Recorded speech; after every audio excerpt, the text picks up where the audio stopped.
எதனால இப்போ வியாபாரிங்க வரது குறைஞ்சு போச்சுன்னு கேட்டீங்கன்னா, கொரோனாக்கு முன்னாடி வரைக்கும் வியாபாரிங்க அதிகமா கோயம்பேடு சந்தையை தான் நம்பி இருந்தாங்க. ஓகேண்ணா. ஆனா கொரோனா அப்புறமா பாத்தீங்கன்னா எல்லாமே பிரிஞ்சு போச்சு வியாபாரம். ஹோல்சேல் டைரக்டா அங்கேயே போகுது. தாம்பரம் மார்க்கெட்டா, தாம்பரத்து சரௌண்டிங்ல இருக்கக்கூடிய அந்த பல்லாவரம், குரோம்பேட்டை, அந்த சைடு பெருங்களத்தூர், இந்த மாதிரி இருக்கிறவங்க எல்லாம் அங்கேயே வாங்கிக்கிறாங்க தாம்பரம் மார்க்கெட்லயே. அதே மாதிரி இந்த பக்கம் எடுத்துக்கிட்டீங்கன்னா ஆவடிக்கு ஹோல்சேல்ல வருது. அது மாதிரி ஆவடி சரௌண்டிங்ல அம்பத்தூர் ஓட்டி இந்த மாதிரி சரௌண்டிங் எல்லாம் அங்க வாங்கிக்கிறாங்க. வியாபாரம் பிரிஞ்சு போனதால கோயம்பேடு மார்க்கெட்ல வந்து முன்ன மாதிரி வியாபாரம் கிடையாதுங்க. முன்ன மாதிரி தேங்காய் மட்டும் கிடையாது, எனக்கு தெரிஞ்சு தேங்காய் முன்ன மாதிரி கிடையாது. இப்ப எப்படின்னா இந்த பஸ் வசதி வந்து இல்லாதனால மக்கள் கூட்டம் கம்மியா சொல்றாங்க, அது உண்மையா? பஸ் வசதின்றதை விட வியாபாரம் பிரிஞ்சு போச்சுன்றதுதான் உண்மை. அதுதான் பஸ் வசதி இருக்கு இல்ல, அவங்க ஓன் டிரான்ஸ்போர்ட்லயே கூட வருவாங்க.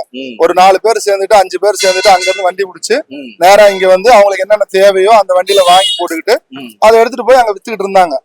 அதெல்லாம் காரணம் கிடையாது. அது காரணம் கிடையாது. பஸ் டிரான்ஸ்போர்ட்னால வந்து இது குறைஞ்சதுன்னு சொன்னா அது சும்மா பொய். அது வியாபாரம் பிரிஞ்சு போச்சு. எல்லா பக்கமும் எல்லாரும் இறக்க ஆரம்பிச்சிட்டாங்க. முன்ன வந்து கோயம்பேடு சந்தைக்கு மட்டும் தாங்க லாரி வந்துச்சு. 20 லாரி 30 லாரி 40 லாரி ஒரு நாளைக்கு வந்துச்சு தாங்க வண்டி. இப்போ அது அப்படியே குறைஞ்சு போச்சு.